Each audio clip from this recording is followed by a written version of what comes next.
Doon muna tayo sa tatlong senador, ha? Yung kanilang mga reaksyon doon sa nangyari. Sa day one ito hindi ito yung ngayon. Baka bukas pa natin makuha yung reaksyon nila. Pero ito muna yung mga reaksyon ng ilang mga senador sa mga naganap kahapon. Ibayan lang po natin. Basta trabaho lang po muna. Unahin ko yung trabaho ko. Meron akong sinumpang tungkulin bilang senador. Yun ang nasa batas. Yun naman ang batas. Gusto natin masunod yun. Pati sa Rome Statute, yun din ang sinasabi. Kailangan dumaan sa korte. Are you confident sir na lulusot siya, itong reso na to? Sana. Huwag naman natin ipagkanulo yung mga kasama natin. Mga Pilipino tayo lahat. Historic day.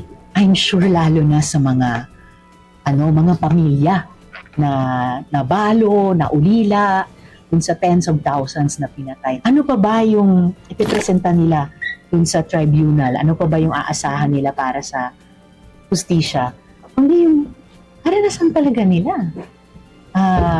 Yung the price they have paid para mag-survive hanggang sa araw na ito, para makarating dun sa Hague, na maparinig dun sa mastermind nung suffering nila. Okay.